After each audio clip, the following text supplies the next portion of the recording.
مضل له ومن يضلل فلا هادي له أشهد أن لا إله إلا الله وحده لا شريك له وأشهد أن محمدا عبده ورسوله ولقد قال الله تعالى في القرآن العظيم يا أيها الذين آمنوا اتقوا الله حق تقاته ولا تموتن إلا وأنتم مسلمون وبعد وبصخر صدري ويسر لي أمري واحلل عقدة من لساني يفقهوا قولي اللهم انفعنا بما علمتنا وعلمنا ما ينفعنا وزدنا علما اللهم إنا نعوذ بك من زوال نعمتك وفجأة نقمتك وتحول عافيتك وجميع سخطك. Ikhwani wa akhawati fid din, a'azani wa a'azakumullah.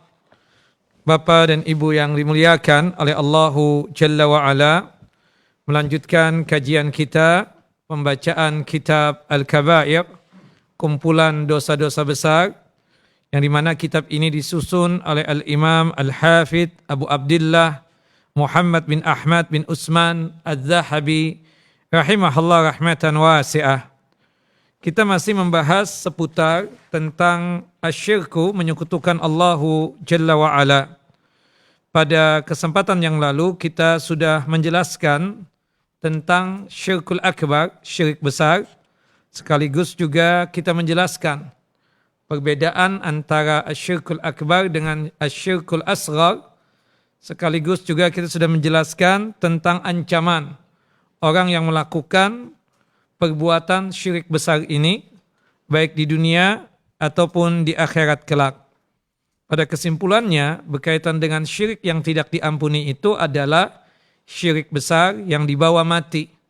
Artinya berkaitan dengan syirik kecil, itu hukumnya jika dia meninggal dunia, masih belum sempat untuk bertaubat dari yang namanya syirik kecil, maka itu jatuhnya sama dengan dosa-dosa besar yang lainnya yang dibawa mati, yaitu tahta masyiatillah, di bawah kehendak Allahu Jalla wa'ala. Insya'a adzabahu, jika Allahu Jalla wa'ala berkehendak, akibat dari syirik kecil yang dia perbuat, yang dia belum sempat untuk bertaubat sebelum meninggal dunia, bisa saja Allahu Jalla wa'ala mampirkan dia ke dalam siksa api neraka. Tapi kalau toh masuk ke dalam siksa api neraka, tidaklah kekal abadi, tidak seperti asyirkul akbar, tidak seperti syirik besar, karena kalau masuk ke dalam api neraka yang berkaitan dengan syirik besar, itu dia kekal abadi di dalamnya.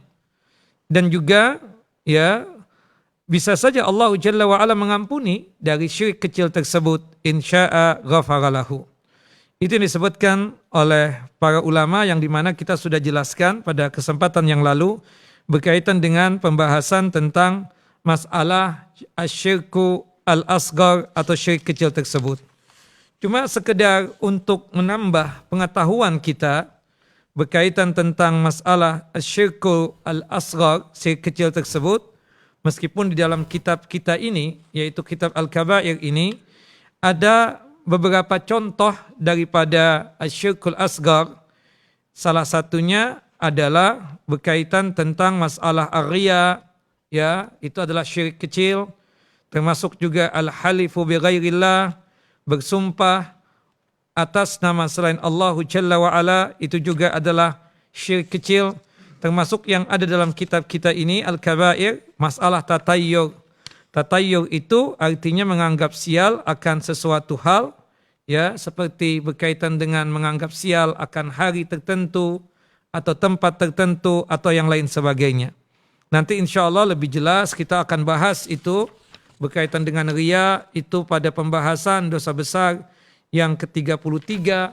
Kemudian berkaitan tentang tatayyur, itu kita bahas pada saat pembahasan dosa besar yang ke-63. Kita masuk kepada masalah asyirkul asghar, syirik kecil. Apa sih yang disebut dengan syirik kecil tersebut? Asyirkul asghar yunkisu at-tauhida wa yukhillu bihi bahwasanya syirik kecil itu adalah mengurangi ketauhidan dan bisa menghilangkan ya ketauhidan tersebut. Wa hunaka asya'un minasyirkil asghar, dan di situ ya kita bisa melihat ada beberapa yang berkaitan dengan syirik kecil tersebut, yang dimana Allah dan Rasulnya mewanti-wanti tentang masalah itu, yang dimana Allah dan Rasulnya memberikan peringatan tentang masalah syirik kecil tersebut. Sering diistilahkan berkaitan dengan istilah para ulama, berkaitan dengan asyirkul al-akbar, itu diistilahkan dengan sebutan asyirkul jali, syirik yang nampak jelas. Sedangkan asyirku al-asghar sering diistilahkan dengan istilah asyirkul khafi, syirik yang tersembunyi atau syirik yang sifatnya samar-samar. Makanya salah satu dari macam syirik kecil itu adalah riya atau sum'ah. Riya itu adalah seseorang beribadah yang dimana tujuan dia beribadah, beramal untuk dilihat manusia, agar manusia tersebut memuji dia, agar manusia tersebut mengagungkan dia, termasuk masalah sum'ah. Cuma perbedaannya antara riya dan sum'ah, kalau riya itu berkaitan tentang ibadah-ibadah yang bisa dilihat, seperti ibadah sholat, kemudian menunaikan zakat, bersedekah, melaksanakan ibadah umrah, ibadah haji, berkorban, akikah. Itu ibadah-ibadah yang bisa dilihat. Namanya istilahnya adalah riya. Jika dia beribadah berkaitan dengan amalan yang bisa dilihat tersebut, tujuannya untuk dipuji oleh manusia. Tapi kalau sum'ah itu mirip dengan riya, cuma ini berkaitan erat dengan ibadah-ibadah yang bisa didengar. Ya, seperti misalnya berkaitan dengan membaca Al-Quran, berzikir, kemudian berkaitan dengan menyampaikan ceramah, khutbah, dan lain sebagainya. Nanti insya Allah secara khusus kita akan bahas berkaitan dengan riya dan sum'ah tersebut pada pembahasan dosa besar yang ke-33.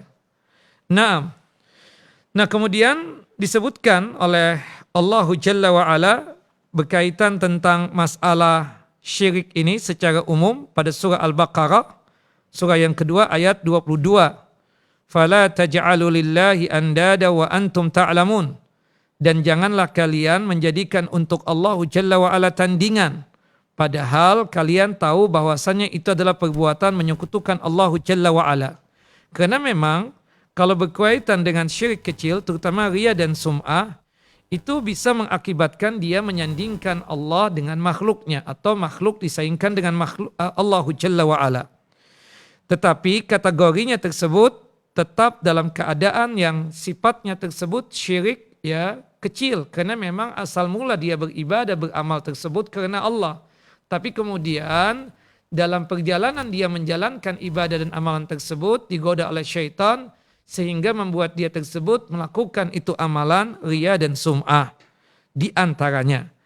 Makanya disebutkan oleh sahabat yang mulia Abdullah ibnu Abbas radhiyallahu anhuma ketika menjelaskan tentang ayat tadi surah Al-Baqarah ayat 22, al-andaduh wa syirku, yang membuat tandingan kepada Allah Jalla wa'ala atau tandingan-tandingan, saingan-saingan untuk Allah adalah asyirku, menyekutukan Allah Jalla wa'ala.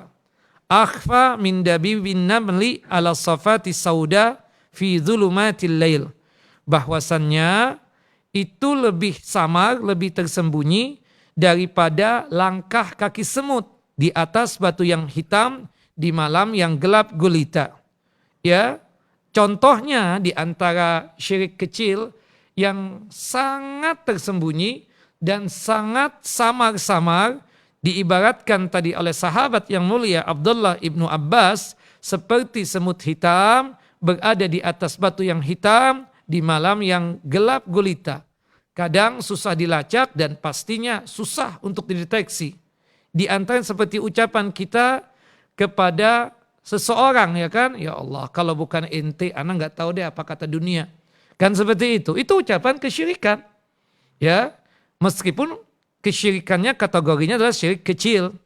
Atau seperti misalnya kita mengatakan, ya dengan mengatakan wallahi wa hayatuka ya fulan wa hayati, ya demi Allah dan demi kehidupanmu dan demi fulan dan kehidupanku. Ini ucapan kesyirikan juga. Atau seperti ucapan kita ketika misalnya seseorang tersebut berhasil terhindar dari rampokan penyamun atau terhindar dari maling masuk ke rumahnya. Subhanallah, dia mengatakan, kalau bukan kena anjing menggonggong nih, waduh pasti si maling masuk ke rumah ana. Nah itu adalah ucapan kesyirikan. Seharusnya kita mengucapkan ini karena Allah Jalla Jalaluh. Allah Jalla wa'ala mencegah itu maling masuk ke rumah kita dengan cara ya anjing tersebut menggonggong. Allah Jalla wa'ala yang menjadikan dan menggerakkan anjing tersebut hingga menggonggong sehingga membuat maling itu takut masuk ke rumah. Naam. Termasuk juga ucapan seseorang kepada temannya, ya, sebagaimana yang saya sebutkan tadi, Masya Allah wa syi'ta, ya, karena kehendak Allah dan kehendakmu, itu tidak boleh. Tapi kalau kita katakan karena kehendak Allah, kemudian setelah itu karena kehendakmu, maka tidak mengapa yang demikian. Nah ini di dalam kitab kita ini berkaitan tentang masalah itu tidak dibahas. Maka insya Allah secara khusus kita akan menambah ilmu tentang masalah ucapan seseorang kepada temannya tadi berkaitan tentang karena kehendak Allah dan karena kehendakmu. Dia menggunakan kata-kata waw itu waw atap yang menyandingkan antara makhluk dengan Allah Jalla wa'ala, dan itu adalah kesyirikan. Beda kalau dia tersebut mengatakan kalau semua ini kehendak Allah Jalla wa'ala, kemudian setelah itu ini adalah kehendakmu. Nah ini kemudian setelah itu adalah kehendakmu. Maka tidak mengapa yang demikian, ini bukan kategori sebagai ya sesuatu yang sifatnya menyekutukan Allahu Jalla wa'ala. Nah, ucapan-ucapan seperti itulah yang kadang menjatuhkan kita ke dalam perbuatan kesyirikan, ya. Ucapan ya kadang memuji seseorang dengan pujian ya seperti ucapan ya kalau ada ente anak tenang nih perasaan. Nah itu ucapan-ucapan nauzubillah ya, ucapan-ucapan yang sifatnya jatuh ke dalam kesyirikan meskipun kategori syiriknya tersebut adalah syirik kita katakan syirik kecil.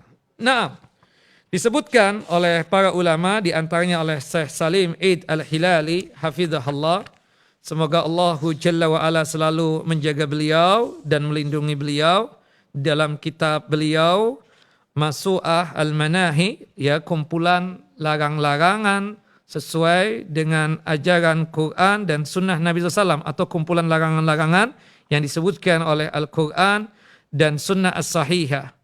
Disebutkan pada larangan yang kelima berkaitan dengan larangan mengatakan atas kehendak Allah dan kehendakmu. Disebutkan di dalam hadis Huzaifah bin Yaman radhiyallahu anin Nabi sallallahu alaihi wasallam qala, dari Nabi sallallahu alaihi wasallam beliau bersabda, la taqulu ma syaa Allah wa syaa fulan.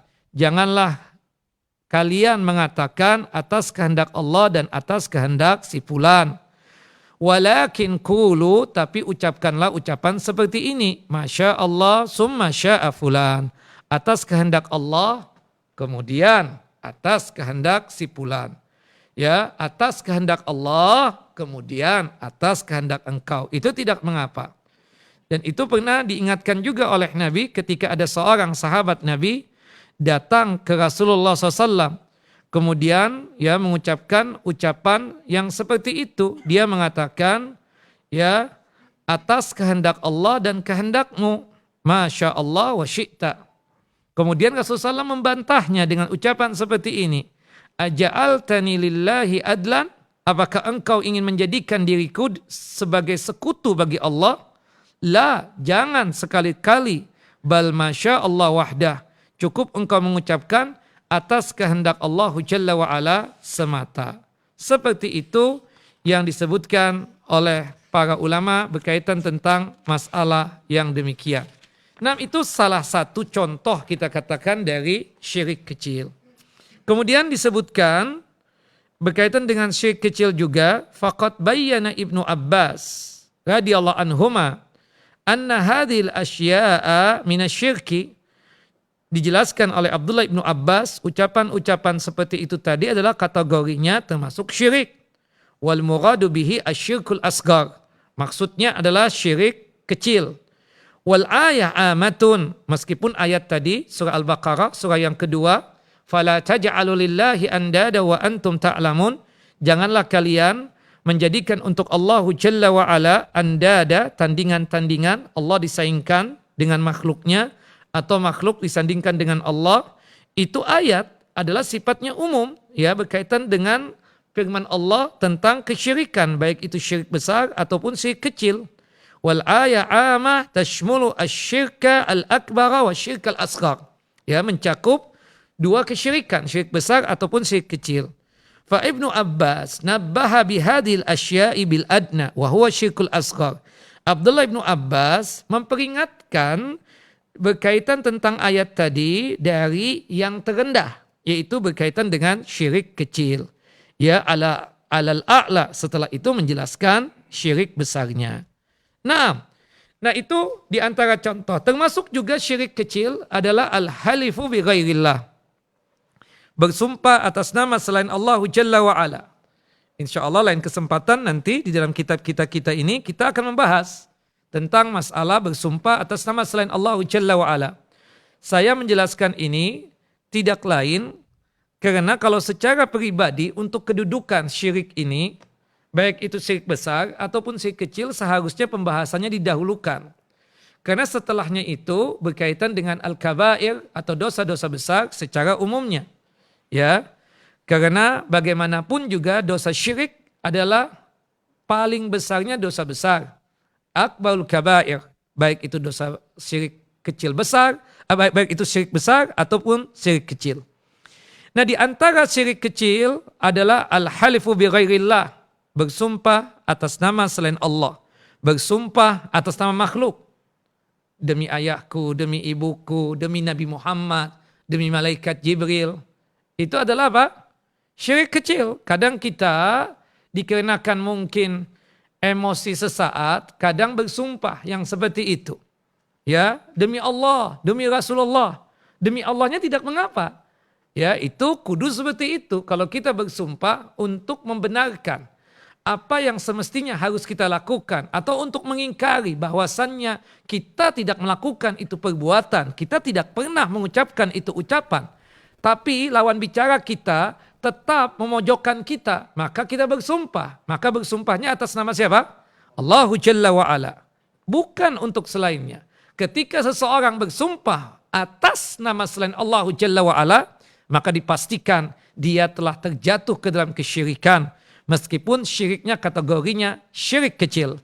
Kata Nabi dalam hadis Abdullah bin Umar bin Khattab radhiyallahu anhuma an Rasulillah sallallahu alaihi wasallam, dari Rasulullah SAW annahu qala, bahwasanya beliau bersabda, man halafa bi ghairillahi faqad kafar au asyrak. Barang siapa yang bersumpah atas nama selain Allah Jalla wa Ala, berarti dia tersebut telah terjatuh ke dalam kekufuran atau telah terjatuh ke dalam kesyirikan.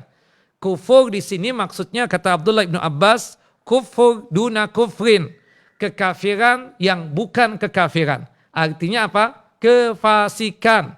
Dia masih muslim, ya, dia masih muslim, bukan keluar daripada Islam. Karena yang dia lakukan adalah al-kufur al-asghar, kekafiran yang kecil, yaitu maksudnya kefasikan. Bukan al-kufur al-akbar, bukan kekafiran yang besar yang mengakibatkan dia tersebut keluar daripada Islam ini. Au asyrak, atau telah melakukan perbuatan kesyirikan. Syirik yang dimaksudkan di sini adalah syirik kecil. Wallahu a'lam bissawab. Nanti insyaallah kita bahas lagi untuk memantapkan berkaitan dengan masalah syirik, ya, kecil yang pertama ini, yaitu bersumpah atas nama selain Allahu Jalla Jalaluh. Naam, perlu diingat berkaitan tentang status dosa ini. Abdullah bin Mas'ud pernah mengungkapkan seperti ini. Kata beliau, la an ahlifa billahi kadziban ahabbu ilayya min an ahlifa bi ghairihi sadiqan. Aku bersumpah atas nama Allah dusta, bohong, itu lebih aku sukai ketimbang aku bersumpah atas nama selain Allah meskipun aku benar dalam sumpahku tersebut. Ya, demi Allah aku tidak melakukan itu. Padahal dia melakukan itu. Ya, ini secara hukum kan dosa besar. Membawa nama Allah, bersumpah atas nama Allah tapi dusta. Itu dosa besar. Ya. Ada satu lagi, dia bersumpah atas nama selain Allah. Demi Rasulullah, aku tidak melakukan itu. Demi malaikat Jibril, aku tidak melakukan itu. Demi Ka'bah, aku tidak melakukan itu. Dia benar, memang tidak melakukan itu. Nah, kalau menurut Abdullah ibnu Mas'udin radhiyallahu an, itu yang lebih berat dosanya, dua-duanya dosa besar. Dua-duanya apa? Dosa besar. Tapi yang lebih berat yang mana? Yang pertama, yang kedua? Yang kedua. Makanya kata Abdullah bin Abbas, kalau toh harus memilih yang paling aku sukai, bersumpah atas nama Allah meskipun aku dusta. Daripada aku bersumpah atas nama selain Allah Jalla wa'ala, ya, daripada aku bersumpah atas nama selain Allah Jalla wa'ala meskipun aku jujur atau benar. Wallahu a'lam. Termasuk juga kita katakan, ya, asyirku fil alfat. Syirik dalam masalah lafaz. Tadi kita contohkan sedikit ya. Kalau bukan antum, gimana keadaan anak. Kadang itu ucapan istri kepada suaminya. Ya, papa kalau bisa aku duluan yang meninggal ya. Kayaknya nggak kuat kalau ya papa dulu yang meninggal duluan. Ini ucapan yang berbahaya ibu-ibu. Hati-hati. Ini adalah ucapan kesyirikan. Seakan-akan tuh suaminya betul-betul menjadi payung. Jadi sumber rizki dan lain sebagainya. Na'udzubillah. Ibu-ibu, sumber rizki itu datangnya dari Allah Jalla wa'ala. Allah yang memberikan rizki. Allah Jalla wa'ala mengatur keadaan kita. Termasuk yang mengatur anak-anak kita. Ya, kita kembalikan kepada Allah Jalla wa'ala. Siapapun yang duluan, itu adalah keputusan Allah Jalla Jalaluh. Jangan sekali-kali mengungkapkan hal yang demikian. Karena itu adalah ucapan kesyirikan. Ya, ada ya istri-istri yang mungkin terlalu tergantung dengan suaminya. Yang mengakibatkan dia mengucapkan hal seperti itu. Ya. Dan itu ya kita katakan memang kudu boleh. Artinya seorang istri itu dalam artian minta bantuan kepada suami. Tapi jangan sampai terucap ucapan atau ada keyakinan yang macam-macam sehingga membuat dia tersebut jatuh ke dalam kesyirikan tadi. Nah, seperti yang saya sebutkan tadi berkaitan dengan ucapan seseorang tadi. Ya, kalau bukan si fulan gimana nanti jadinya? Atau dia mengatakan ini kehendak Allah dan kehendak engkau. Itu syirik. Tapi yang bukan syirik adalah ini kehendak Allah kemudian kehendakmu. Itu tidak syirik. Subhanallah, ada seorang Yahudi pernah datang kepada Nabi SAW. Kemudian mengatakan, innakum tusyrikuna. Kalian wahai kaum muslimin ini masih saja suka melakukan perbuatan kesyirikan. Ya, apa itu? Kata Nabi SAW, taquluna masya Allah wa syi'ta. Di antara kalian, wahai kaum muslimin, mengucapkan ucapan seperti ini. Masya Allah wa syi'ta. Ini kehendak Allah dan kehendak engkau. Kemudian dia bersumpah, wa taqulu wal Ka'bah. Demi Ka'bah. Kemudian fa'amarahumun Nabi SAW, idha aradu ayyahlifu ayyakulu wa rabbul Ka'bah. Kemudian Rasulullah SAW mengoreksi para sahabatnya, jika ingin bersumpah, maka bersumpahlah wa rabbul Ka'bah. Demi pemilik Ka'bah ini, yaitu Allah Jalla wa'ala. Naam. Wa ayyakulu masya Allah summa syi'ta. Kemudian berkaitan dengan atas lafaz kehendak tadi itu, diganti dengan ucapan seperti ini. Ini atas kehendak Allah, kemudian kehendak engkau. Seperti itu. Naam. Kemudian selanjutnya, berkaitan tentang masalah asyirku fin niyah wal maqasid. Ini pun kategorinya adalah syirik kecil. Itu ada beberapa macam. Ya, berkaitan dengan syirik dalam masalah niat dan keinginan. Ya, itu ada dua macam. Ya, ada dua macam.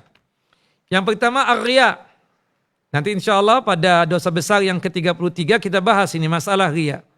Ya, ar-riya itu adalah kita katakan termasuk asyirku al-asghar. termasuk syirik yang kecil.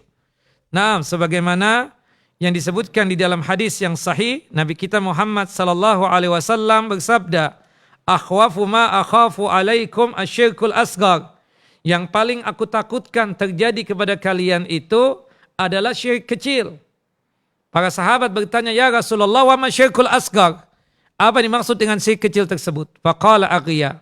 Ya, seseorang beramal, beribadah, tapi tujuannya tersebut untuk dipuji oleh manusia. Nah, itu kan bersumberkan dari niatan. Secara zahirnya dia melaksanakan ibadah, salat, bersedekah, berinfak dan lain sebagainya. Tapi niatannya salah. Makanya para ulama ada satu kaidah. Niat yang salah, niat yang rusak, pasti amalannya rusak. Seperti misalnya seseorang beramal riya, ya meskipun ibadah salat yang dia kerjakan itu sesuai dengan tuntunan dari Nabi SAW, dari takbiratul ihram sampai salam, tapi berhubung niatannya tersebut tidak ikhlas atau riya atau sum'ah, maka dipastikan ibadah salatnya tidak diterima oleh Allahu Jalla Jalaluh.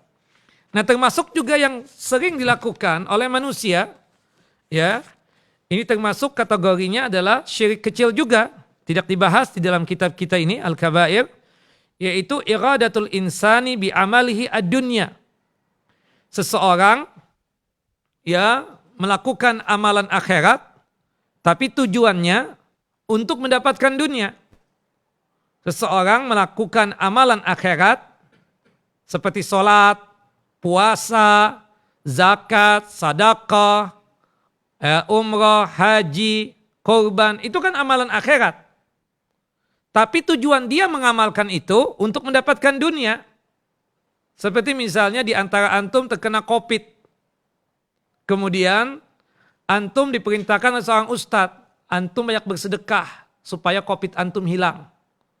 Ini enggak boleh, antum kemudian bersedekah. Tujuan antum bersedekah itu tidak lain supaya diangkat penyakitnya. Tapi kan ada hadisnya ustadz, bahwasannya obatilah orang-orang sakit kalian dengan bersedekah. Hadza hadisun dhaif. Ini hadis apa? Dhaif. Tidak bisa dijadikan sebagai apa? Hujjah. Tidak bisa dijadikan sebagai dalil. Ya. Kemudian ada orang-orang tuh kadang jualan sedekah. Jualannya apa? Sedekah. Pingin cepat jodoh, rajin bersedekah. Pingin sukses, berkaitan tentang amalan dunia, dagangannya laku, laris manis. Kemudian ya mudah untuk mendapatkan sesuatu yang dia cita-citakan, misalnya ranking 1 atau ingin masuk di fakultas ini, fakultas itu, disuruh bersedekah. Bersedekahnya amalan akhirat, tapi niatan dia bersedekah itu untuk mendapatkan dunia, hadza haram. Ini adalah syirik kecil. Naam. Allah ingatkan hal itu di dalam Al-Qur'anul Karim dalam surah Hud ayat 15 sampai ayat 16. Surah Hud ayat 15 sampai ayat 16. Allah Jalla wa Ala menyatakan, "Man kana yuridul hayatad dunya wa zinataha nuwaffi ilaihim a'malahum fiha wa hum fiha la yubkhasun." Barang siapa yang punya keinginan untuk mendapatkan kehidupan dunia dan perhiasannya, maka Allah Jalla wa'ala akan sempurnakan amalan mereka. Allah antarkan, dia bisa melakukan itu amalan, dan mereka di dunia tidak dirugikan sama sekali. Ya, misalnya di antara antum melaksanakan ibadah umrah, suami istri lagi. Kita tanya, umrah Masya Allah, tabarakallah, mudah-mudahan dimudahkan oleh Allah Jalla wa'ala. Kenapa umrah? Ya Ustadz, sudah lama belum punya anak Ustadz, ya sudah jedanya kelewat lama, 10 tahun menikah, belum punya anak juga Ustadz. Ya, ada yang memberikan nasihat kepada kami agar kami umrah. Dengan cara umrah ini, ya kami niatan untuk mendapatkan anak. Ini Allah sampaikan, dia bisa jadi dapat anak dengan dia melaksanakan ibadah umrah tersebut. Di dunia ini, dia tidak dirugikan sama sekali. Nah, ulaika alladzina laisa lahum fil akhirati ilan nar, tapi di akhirat kelak dia tidak mendapatkan apa-apa dari pahala ibadah umrahnya tadi itu. Kecuali siksa api neraka. Wa habita ma sana'u, gugur pahala amalan ibadah umrahnya tadi. Wa batilun ma kanu ya'malun, dan dianggap batal ibadah umrahnya tadi itu. Seperti seseorang, ya, ibu-ibu berpuasa Senin Kemis.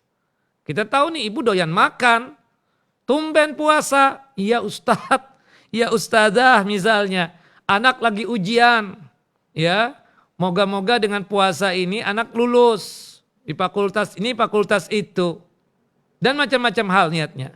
Nah itu semua kita katakan adalah syirik kecil, melakukan amalan akhirat tujuannya untuk mendapatkan apa? Dunia.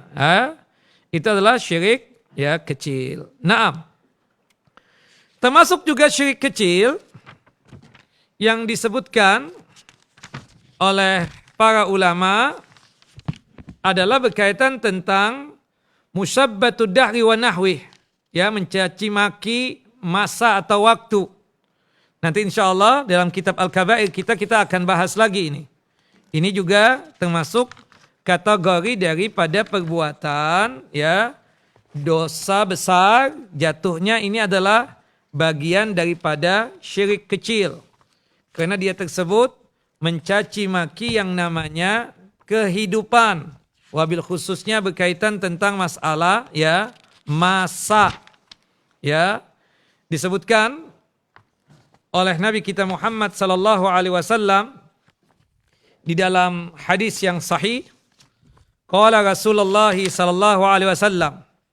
Rasulullah sallallahu alaihi wasallam bersabda, "La tasubbu dahra, fa inna Allah azza wa jalla qala, ana dahru, al-ayyamu wal layali li ujaddiduha wa ubliha wa ati bil muluki ba'dal muluk." Janganlah kalian mencaci maki masa, karena aku adalah pencipta daripada masa tersebut. Ya, siang malam adalah milikku, dan akulah yang membolak-balikkan keduanya, dan akulah yang mengangkat dan menurunkan raja-raja tersebut. Dan termasuk masalah COVID tersebut. Ya, seseorang tersebut sudah ikhtiar, ya, prokes lah kalau bahasa kita itu, protokol kesehatan dijalankan, dari pakai masker, bersentuhan pakai hand sanitizer, bahkan dia cuci tangan pakai sabun dari air yang mengalir. Kemudian jaga jarak, jangankan berkaitan dengan berbicara, hatta sholat dia jaga jarak. Qadarallah, dia tersebut terpapar COVID juga. Seharusnya kan kalau seorang mukmin yang baik, dia mengucapkan apa? Qadarallah masya'a fa'al. Ini sudah takdirnya Allah, Allah yang berbuat yang demikian. Allah yang mentakdirkan itu. Kita kembalikan kepada Allah Jalla Jalaluh. Bukan mencaci maki, ini COVID nih, benar-benar ya. Ya kan seperti itu. Bahkan ya hasil usahanya. Kan banyak orang yang jatuh nyungsep itu berkaitan dengan bisnis. Subhanallah. Ya teman-teman kita lihat tuh omongan. Kalau di pasar itu, lagi kita asik berbisnis itu, COVID benar-benar ya bikin kita begini. Subhanallah. Dia secara tidak langsung ya menghina Allah Jalla wa'ala. Siapa yang menciptakan tuh COVID? Allah Jalla wa'ala menciptakan corona ini kan Allah. Ya, itu sudah Allah Jalla wa'ala kita katakan takdirkan hal ini 50.000 tahun sebelum penciptaan 7 lapis langit dan 7 lapis bumi, ketika Allah Jalla wa'ala menciptakan makhluk yang pertama yang bernama Al-Qalam. 2019 diciptakan oleh Allah Jalla wa'ala corona ini atau COVID ini. Nah sikap kita sebagai kaum muslim apa? Menerima sudah. Sekaligus ikhtiar, kalau sakit ya berobat. Kita katakan seperti itu. Kalau yang belum terpapar, jaga-jaga. Salah satunya menjalankan prokes. Salah satunya lagi vaksin. Kan seperti itu. Vaksin itu kita katakan kudu sebagai cara kita untuk berikhtiar. Selama vaksinnya tersebut halal dan aman buat tubuh, bismillah. Jangan antum menolak kan seperti itu. Karena ini sebagai wujud ikhtiar kita untuk bertawakal kepada Allah Jalla wa'ala. Dan tawakal itu bagiannya adalah mencari sebab atau ikhtiar tadi. Jangan mencaci maki COVID, termasuk keadaan-keadaan kan. itu termasuk kategorinya adalah kesyirikan. Meskipun disebutkan oleh Syekh Shalih Al Fauzan ya di dalam kitab Al-Irsyad ila Sahihil I'tiqad, beliau mengkategorikan mencaci maki masa tersebut adalah kategori daripada syirik kecil. Nah, seperti itu. Disebutkan di dalam hadis qudsi, Allah Jalla wa Ala berfirman, yu'zini ibnu Adam, yaqulu ya khaybatad dahar, fala yaqulanna ahadukum ya khaybatad dahar, fa inni ana ad-dahru ukallibu laylahu wa naharahu fa idza syi'tu qabattuhuma. Kata Allah Jalla wa Ala, manusia Ibnu Adam itu menyakitiku, menyakiti aku, kata Allah. Apa? Dengan apa? Ya, manusia itu menyakiti Allah Jalla wa Ala. Ternyata mereka berkata, ya khaybatud dahar. Sial betul nih masa, sial betul nih hari. Ya, itu menyakiti Allah Jalla wa Ala, ucapan seperti itu. Kemudian diingatkan oleh Nabi kita, fala yaqulanna ahadukum ya khaybatud dahar. Jangan ya salah seorang di antara kalian mengucapkan hal itu. Sial nih masa, sial nih waktu, sial banget ya hari ini, haram. Itu adalah kategori syiriknya kecil. Fa inna anad dahar, aku kok yang menciptakan itu masa, malam, siang, waktu-waktu yang ada, Allah yang menciptakan itu. Jangan antum tersebut yang menghinakannya. Allah yang membolak-balikan malam, siang, dan Allah Jalla wa Ala juga yang menggenggam keduanya sehingga bisa menahan siang. Sekarang malam datang kan, siangnya ditahan oleh Allah Jalla wa Ala. Besok datang siang, malamnya ditahan oleh Allah Jalla Jalaluh. Nah, nanti kita akan bahas lagi ya. Kenapa kok ini dikatakan syirik ya? Secara singkat kita katakan memaki-maki masa, waktu, atau keadaan-keadaan termasuk syirik karena sebab ia memaki masa karena anggapan bahwa masa itulah yang dapat memberikan manfaat dan masa itulah yang bisa memberikan celaka.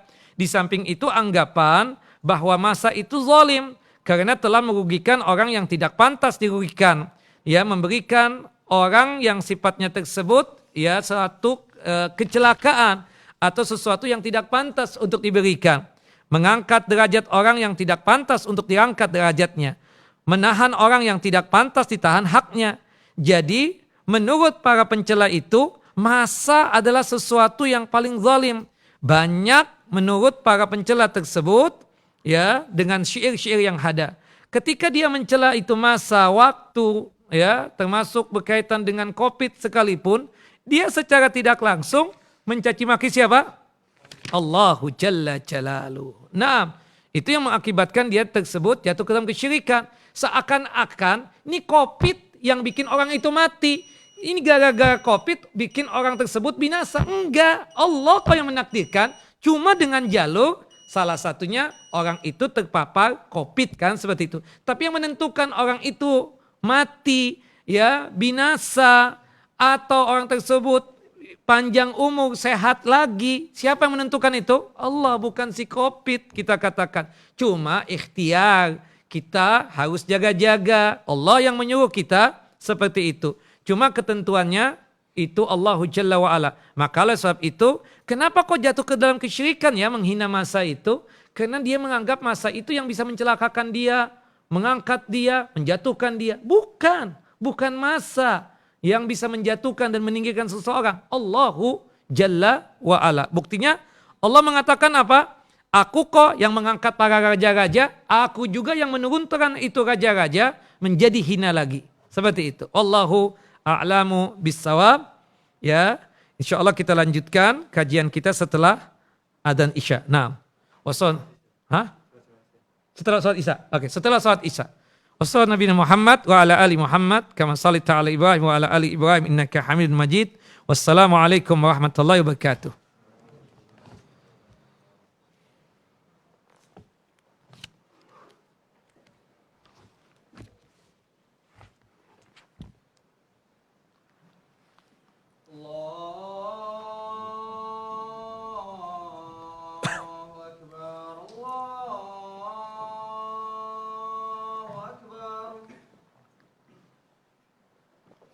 Allah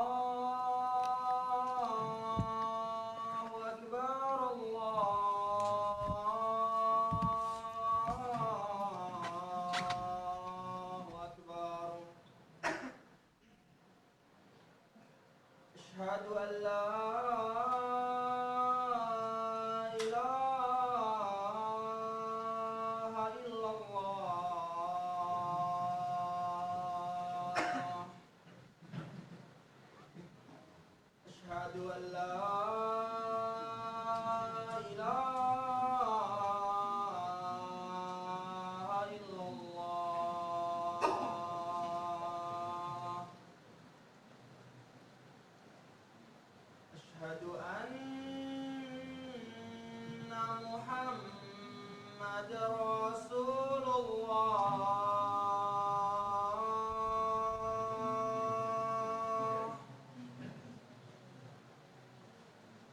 أشهد أن محمد رسول الله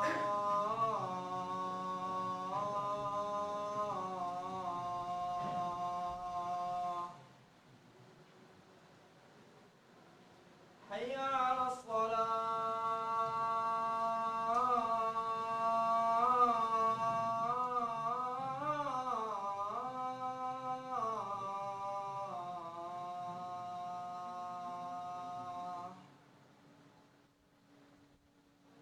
حي على الصلاة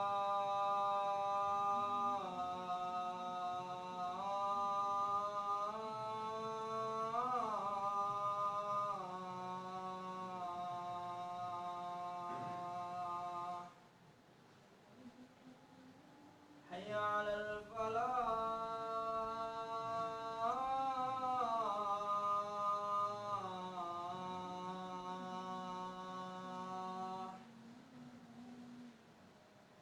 حي على الفلاح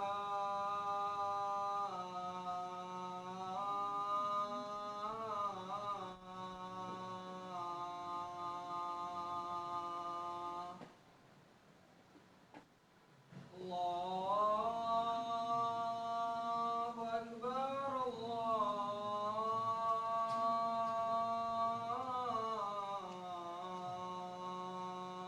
أكبر لا إله إلا الله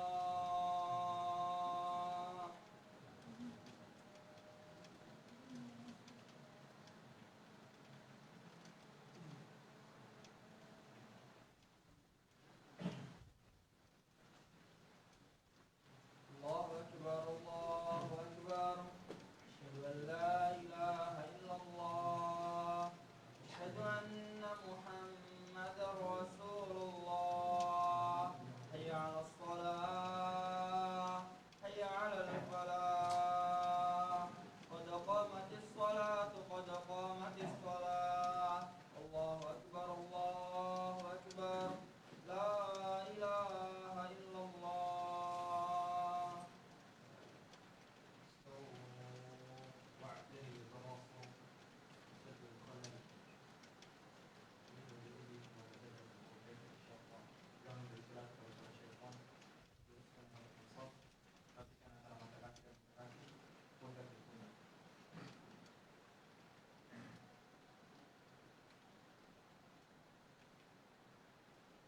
Allahu Akbar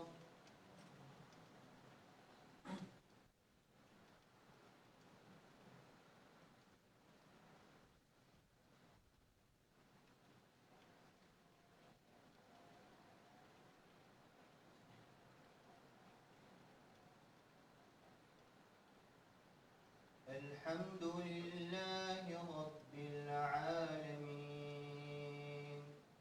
الرحمن الرحيم مالك يوم الدين إياك نعبد وإياك نستعين اهدنا الصراط المستقيم صراط الذين أنعمت عليهم غير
الله أكبر.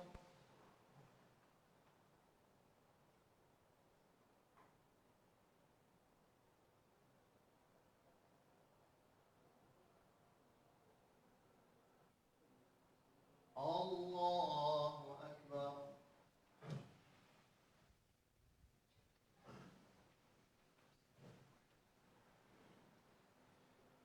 الحمد لله رب العالمين الرحمن الرحيم مالك يوم الدين إياك نعبد وإياك نستعين اهدنا الصراط المستقيم صراط الذين أنعمت عليهم غير المغضوب عليهم ولا الضالين.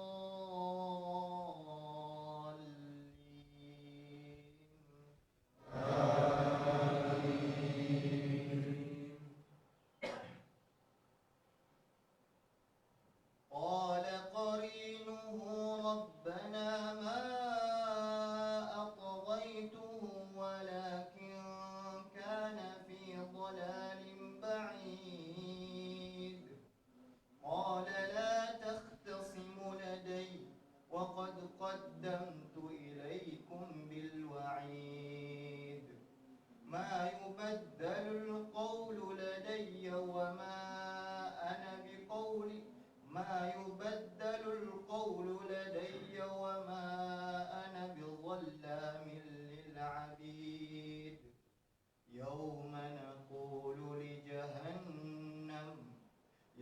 نقول لجهنم هل امتلأت وتقول هل من مزيد.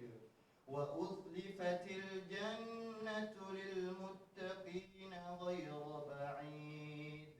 هذا ما توعدون لكل أواب حفيظ من خشي الرحمن بالغيب وجاء بقلب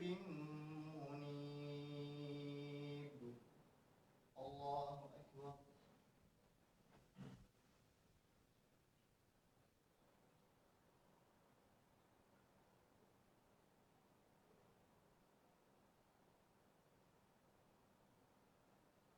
سمع الله لمن حمده.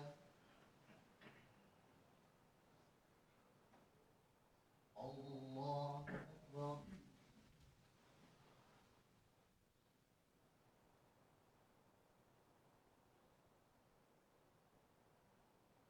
الله أكبر.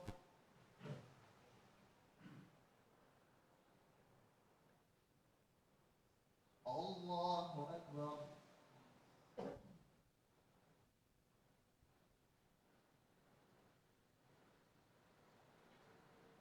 الله أكبر.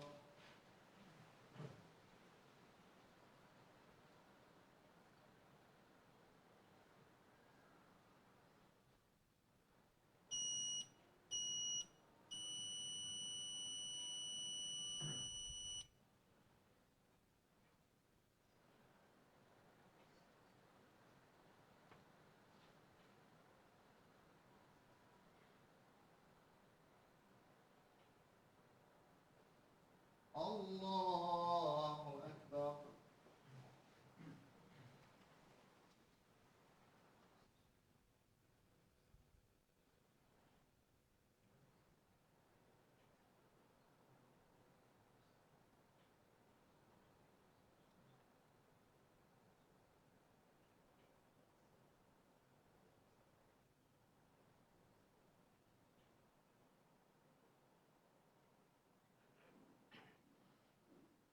الله أكبر.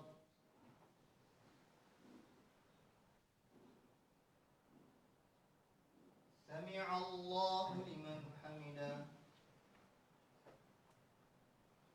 الله أكبر.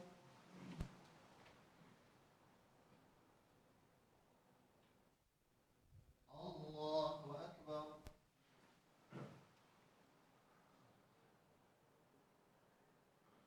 الله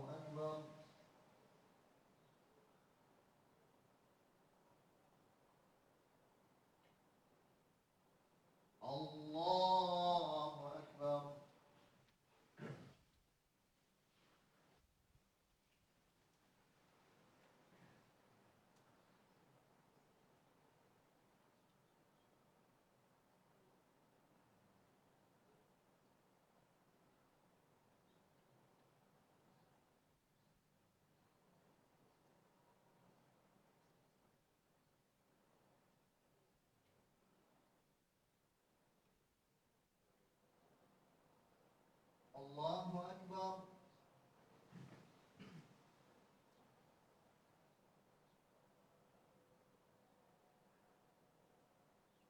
سمع الله لمن حمده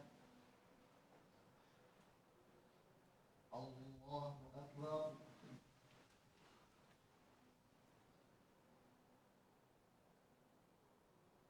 الله أكبر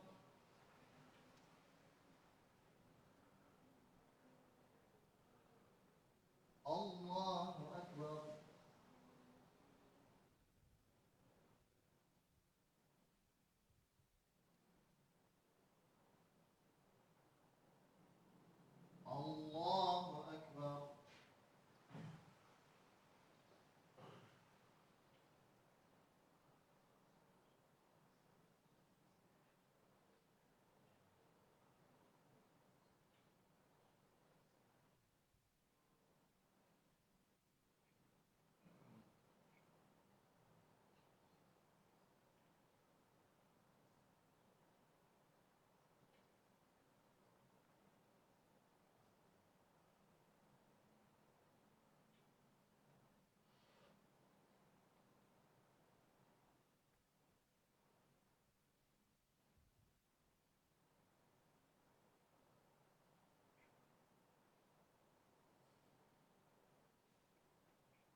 makanya jangan undangan tuh.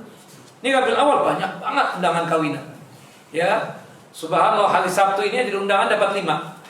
Subhanallah. Iya, benar terus terang. Ini hari Ahad 3 apa 4 itu. Undangan banyak banget kawinan. Subhanallah. Belum lagi yang ya undangan-undangan yang orang kita tidak dekat banget kadang undang juga. Nah itu kita katakan orang kadang tidak mau melakukan aktivitas di bulan Safar. Padahal Nabi mengatakan la safara, tidak ada sial tuh di bulan Safar. Nah nanti insya Allah di dalam kitab Al-Kabair juga dibahas yang tentang masalah tatayyur. Intinya perbedaan antara syirik besar dengan syirik kecil. Kalau syirik besar kalau dilakukan di dunia ini maka mengakibatkan rontok seluruh amalannya dari dia balik sampai setua ini. Kalau berkaitan dengan syirik kecil yang rontok itu cuma sebatas apa? Amalan yang dia sisipkan syirik kecil. Seperti salat Isya tadi dia ria. Ya, salat maghrib ikhlas. Jadi yang rontok cuma sebatas apa? Salat Isya saja, salat maghrib tadi dia kerjakan ikhlas, maka insya Allah diterima oleh Allah Jalla wa'ala. Kemudian kalau syirik besar itu bisa mengakibatkan dia tersebut keluar daripada agama ini. Tentunya setelah iqamatul hujjah dan kasyf syubhat. Tapi kalau syirik kecil dia masih muslim, cuma terhukumi fasik. Fasik itu keluar dari ketaatan kepada Allah Jalla Jalal. Dia dihukumi apa? Murtakibul kaba'ir atau murtakibul kabirah. Dia tersebut termasuk melakukan perbuatan dosa besar karena melakukan perbuatan syirik kecil. Kemudian kalau dia meninggal dunia, tadi saya sudah sebutkan di awal, jika syirik besar yang dibawa mati, pun tuh berdasarkan firman Allah Jalla wa'ala di dalam surah An-Nisa surah yang keempat ayat 48 dan ayat 116. Tapi kalau syirik kecil yang dibawa mati, ya belum sempat bertaubat sebelum meninggal dunia, maka hukumnya apa? Tahta masyiatillah, di bawah kehendak Allah. Jadi harapan untuk diampuni masih terbuka banget. Kemudian perbedaan yang terakhir, kalau syirik besar yang dibawa mati mengakibatkan dia masuk neraka kekal abadi selama-lamanya, tidak ada yang sanggup untuk menolong dia. Ya, berdasarkan firman Allah dalam surah Al-Maidah surah yang kelima ayat 72. Sedangkan syirik kecil kalau toh masuk neraka tidak mengakibatkan dia kekal abadi dalam neraka. Ujungnya dia tersebut juga masuk ke dalam jannah dan surganya Allah Jalla Jalaluhu. Nah ini kira yang berkaitan dengan dosa besar yang pertama kita sudah bahas dan kupas tuntas, baik itu syirik besar ataupun syirik kecil. Kita masuk pada sesi yang kedua yaitu tanya jawab. Fayatafadhal mashkura. Assalamualaikum Ustaz. Ada 2 pertanyaan. Bagaimana cara kita menghilangkan rasa ria ketika dalam sholat berjamaah? Yang kedua, Ana sering mendengar orang yang ketika belum mendapatkan sesuatu Ibu, sebelum dan amalan, pahami dulu pondasi daripada ibadah tersebut. Pondasi atau usulul ibadah itu ada 3. Yang pertama adalah mahabbatullah, cinta kepada Allah. Tentunya karena cinta kita kepada Allah Jalla wa'ala. Yang kedua, kenapa kita beribadah kepada Allah Jalla wa'ala? Takut kalau ibadah ini kita tinggalkan, takut ini sholat kalau kita tidak laksanakan, adab Allah Jalla wa'ala akan menghampiri kita. Yang terakhir, raja. Ya kenapa kita beribadah, beramal, ya berharap untuk mendapatkan ridhonya Allah Jalla wa'ala dan rahmatnya, hingga kita masuk dalam jannah dan surganya Allah Jalla wa'ala. Nah ketika 3 pondasi kumpul dalam qalbu kita, dalam hati kita, kita ibadah karena rasa cinta kepada Allah Jalla wa'ala, ada rasa takut dan tentu berharap hanya kepada Allah Jalla wa'ala. Ketika 3-tiganya kita laksanakan, maka pasti muncul yang namanya apa? Keikhlasan. Karena berharap yang paling tinggi hanya kepada siapa? Kepada Allah. Kalau berharap kepada manusia itu berat. Bahkan kalau kita terlalu berharap kepada manusia pasti akan dikecewakan. Tapi kalau kita berharap kepada manusia, kepada Allah Jalla Jalaluhu, pasti tidak bakalan dikecewakan. Nah disitulah nanti muncul keikhlasan. Karena Allah kita melaksanakan ini ibadah ikhlas karena Allah Jalla wa'ala. Maka niscaya kalau kita beribadahnya karena Allah, maka jauhlah yang namanya riya tersebut. Siapapun orang yang di samping kanan kiri kita pada saat kita melaksanakan ibadah salat tidak terpengaruh buat kita. Kita salat karena Allah Jalla Jalaluhu. Inna salati wa nusuki wa mahyaya wa mati lillahi rabbil alamin. La syarika lahu wa bidzalika umirtu wa ana awal muslimin. Nah, sedangkan yang kedua tadi, ya apapun diselawatkan, rumah diselawati, kalau laku-laku, mobil juga takut tabrakan diselawati. Ini amalan bid'ah yang jelas, bukan syirik, tapi bid'ah. Ya, amalan yang tidak dicontohkan oleh Nabi SAW. Bersalawat itu diajarkan oleh Nabi, dituntunkan sesuai pada tempatnya. Agung bersalawat kepada Nabi SAW, mulia. Di antaranya ketika salat kita bersalawat, ya, waktu melaksanakan tasyahud. Kemudian ketika selesai kita menjawab adzan, la ilaha illallah. Kemudian kita melakukan apa? Salawat kepada Nabi sallallahu alaihi wasallam. Termasuk juga setiap kali disebutkan nama Nabi Muhammad SAW, kita apa? Bersalawat. Cuma orang kita itu, subhanallah, apapun disalawatin. Nah ini yang na'udzubillah. Dia tidak melakukan kesyirikan, tapi dia tersebut melakukan amalan yang sangat bertentangan dengan apa yang diajarkan oleh Nabi SAW. Yang jelas ini adalah amalan bid'ah. Tidak ada tuntunannya dan tidak ada ajarannya dari Nabi kita Muhammad SAW. Bayangkan orang gak kawin-kawin, ditolak terus oleh wanita. Salawatin dia. Jadi kita salawatin dulu nih orang supaya diterima nanti. Nah itu kan sudah sesuatu hal yang sifatnya jauh dari akal sehat dan jauh daripada agama yang benar, yaitu Islam ini. Jauh ya dari ajaran Nabi SAW dan sangat bertentangan dengan ajaran Quran dan sunnah Nabi SAW. Wallahu a'lam bishawab. Nah, siapa dulu? Baik, Bapak. Beben, salam. Assalamualaikum warahmatullahi wabarakatuh.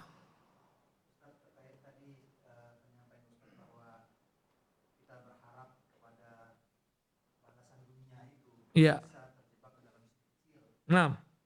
Sementara menurut anak pribadi akan sangat sulit sekali, mungkin seperti sehelai rambut, niat kita itu ikhlas lillahi ta'ala dengan berharap dunia itu akan sangat sulit sekali, terkait misalnya kita bersedekah supaya kita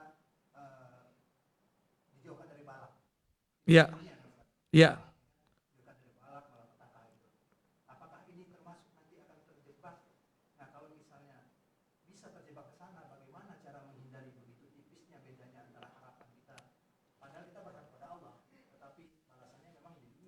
Iya.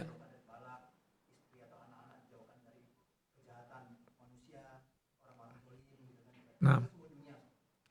Iya. Yang pertama, setiap kali kita melakukan amalan dan ibadah itu tentu muaranya, awalnya itu keikhlasan karena Allah Jalla wa'ala. Ya, tetapi kita tahu ada dasar dalil-dalil yang dimana itu mendukung dari apa yang kita lakukan. Seperti misalnya dengan sedekah itu menolak bala. Artinya kita bersedekah memang supaya dijauhkan dari murkanya Allah Jalla wa'ala. Dalam satu hadis kan disebutkan inna sadaqata tutfi'u ghadaballah. Dengan kita bersedekah itu tidak lain adalah memadamkan amarah dan murkanya Allah Jalla Jalaluh. Nah kita dikarenakan Nabi SAW memerintahkan seperti itu, pastilah kita punya keyakinan yang demikian. Tapi tetap Pak Ben, kita tersebut ya ketika melakukan ibadah, khususnya yang ada kaitannya dengan keutamaan yang disebutkan oleh Nabi tadi, ikhlasnya terus dinampakkan. Pastilah kita berharap Allah Jalla wa'ala menjauhkan kita dari yang namanya malapetaka, kesusahan, kesulitan dan lain sebagainya.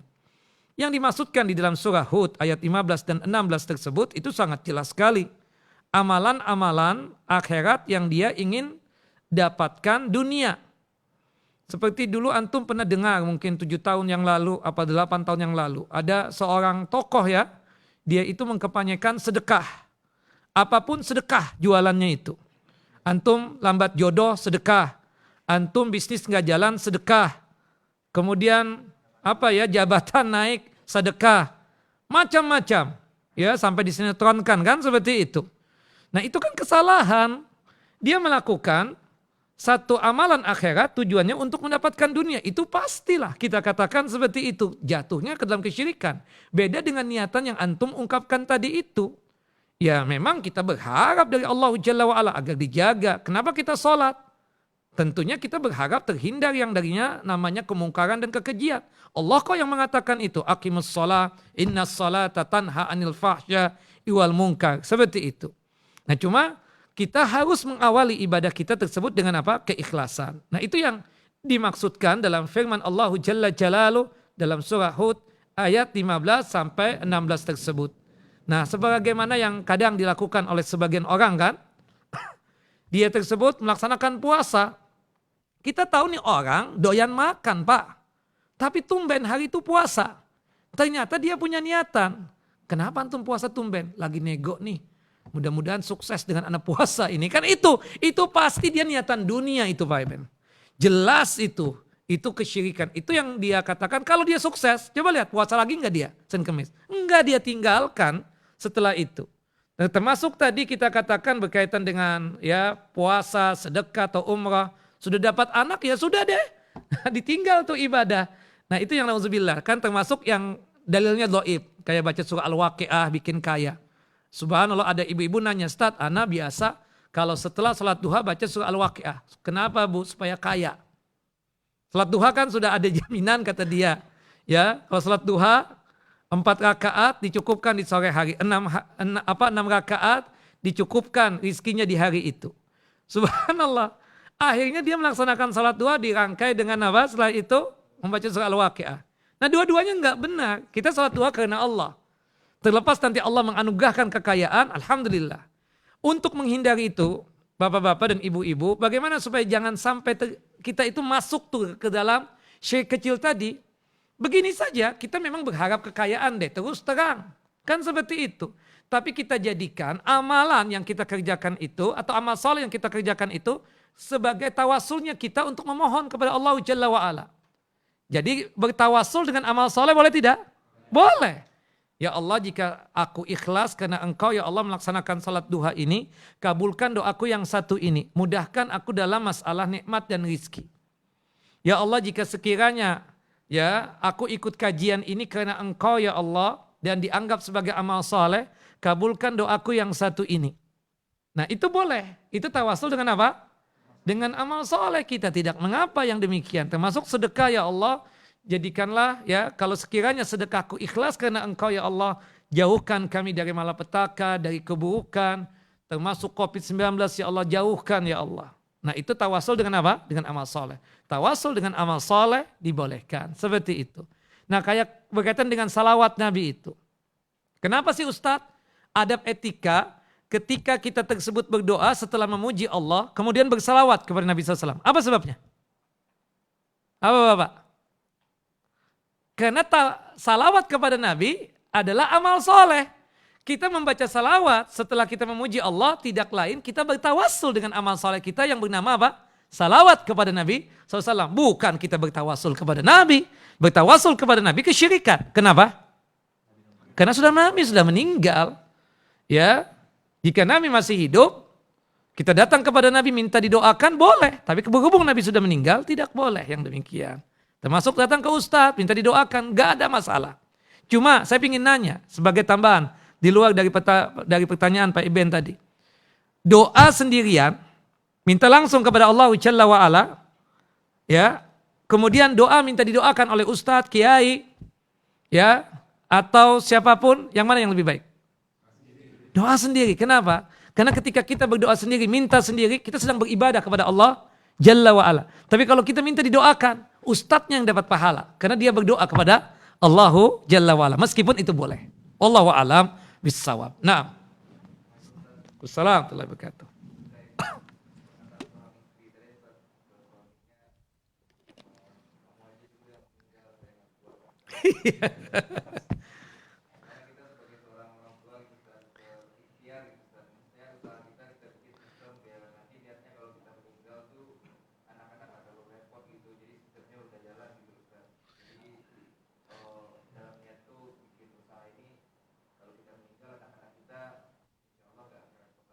Iya. Iya. Meninggalkan usaha dunia kan, dagang, bisnis itu maksudnya antum kan? Yang pertama, nasihat anak ke antum, kuatkan hati istri antum dalam masalah tauhid. Itu kan tidak benar. Ketika dia berkata seperti itu, kita bilang rizki minallah. Cuma kita ikhtiarkan apa yang menjadi cita-cita kita supaya kita, anak-anak kita kuat semuanya secara dunia dan secara akhirat. Cuma kita nggak tahu masalah takdir ini. Tidak boleh ya engkau sebagai istri berbicara seperti itu. Karena yang demikian tersebut akan mengakibatkan jatuh ke dalam kesyirikan. Kayak misalnya dia tersebut gak kuat, siapa nanti yang memayungi kita? Padahal kan ada Allah Jalla wa'ala. Kita gak tahu nasib seseorang kan?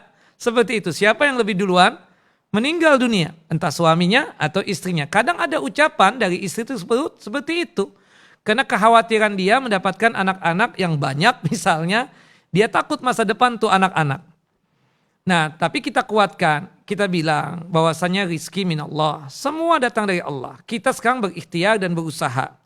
Kita cukupkan atau kita persiapkan anak-anak kita baik secara akhiratnya ataupun secara dunianya. Dan sunnah antum kalau meninggalkan harta, bukan meninggalkan kefakiran. Kalau meninggalkan kefakiran gak sunnah. Ingat gak antum hadis tentang Sa'ad bin Abi Waqqas? Ketika dia sakit, dipikir mau meninggal dunia. Sa'ad bin Abi Waqqas, Masya Allah, tajir, orang kaya. Duitnya kayak tisu, comot ada lagi, comot ada lagi. Itu Sa'ad bin Abi Waqqas. Ya kan ibarat begini. Seperti itu. Sakit, dia minta dipanggilkan Nabi SAW. Waktu itu hajian di Mina. Subhanallah datang Nabi SAW membesuk. Saat punya harta banyak, kebetulan waktu itu baru punya seorang anak perempuan. Namanya Aisyah.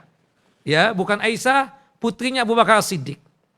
Baru anak perempuan kan? Seperti itu. Subhanallah. Kadang di antara manusia itu kadang dianugerahkan oleh Allah Jalla wa'ala anak perempuan kayak bukan rizki. Padahal itu rizki juga. Subhanallah, kita nggak tahu siapa yang lebih manfaat nanti. Anak perempuan kah? Ataukah anak laki nanti?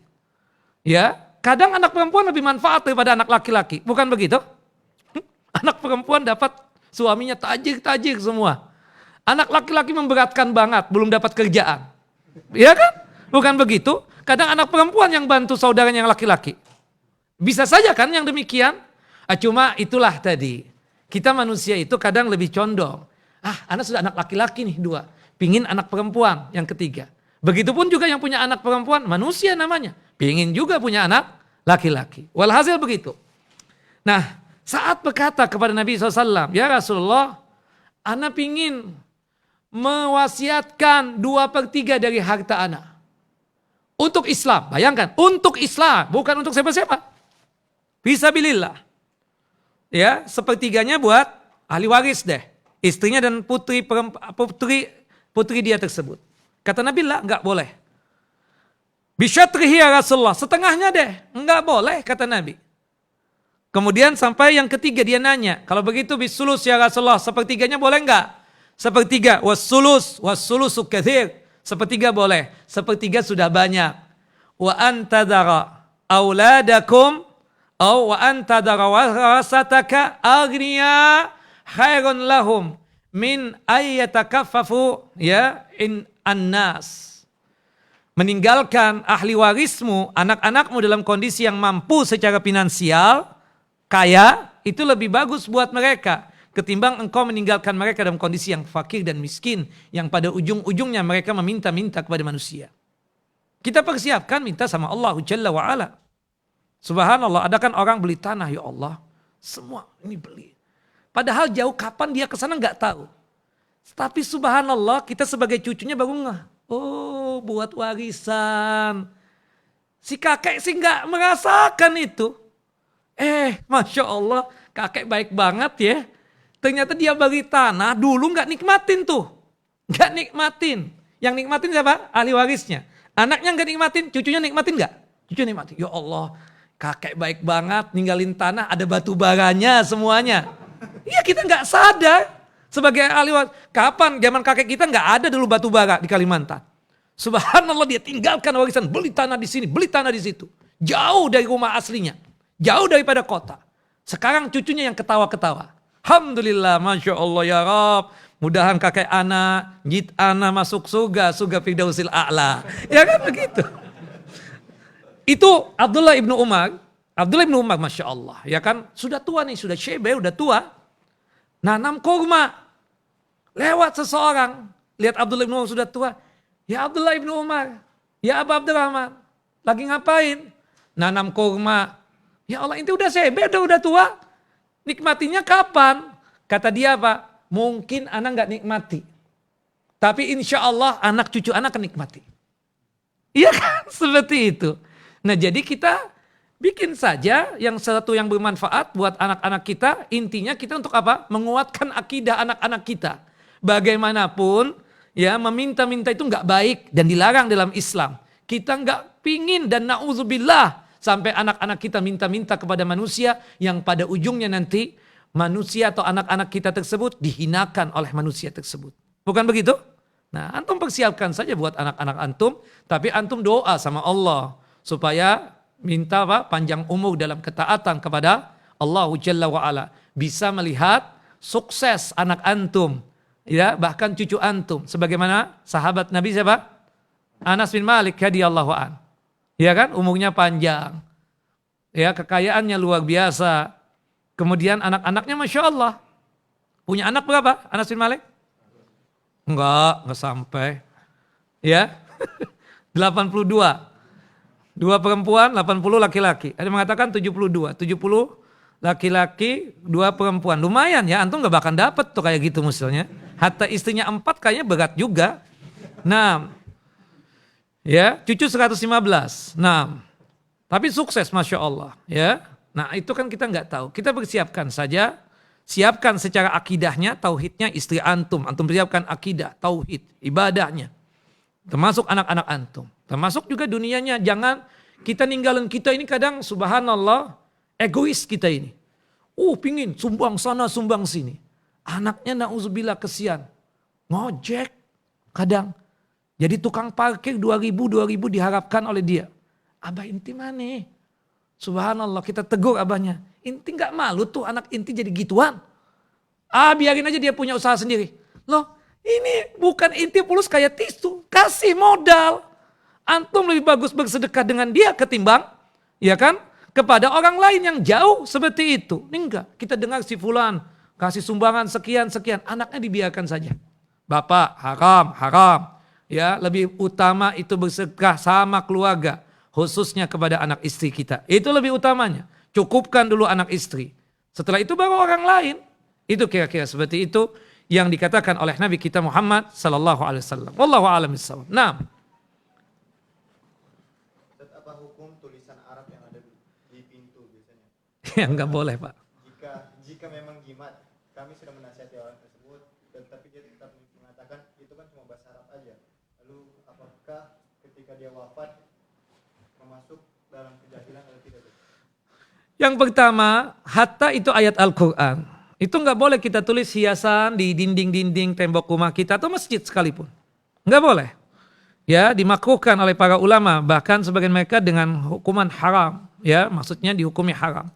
Apalagi punya keyakinan. Itu bahasanya, itu bukan ayat-ayat kumpulan.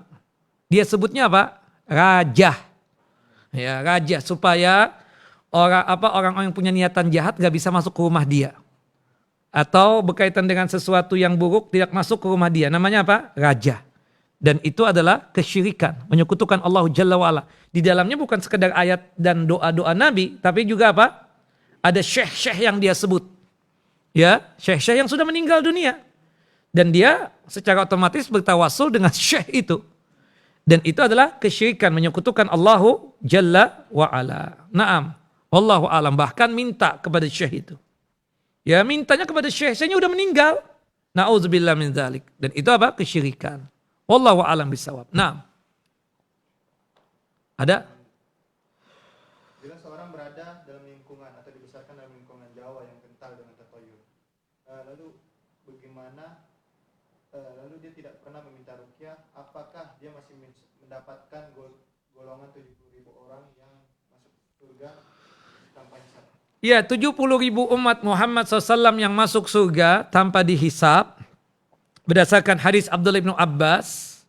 Itu sifatnya kan ada 4. Yang pertama, la yastarkun. Tidak pernah mau untuk meminta ruqyah.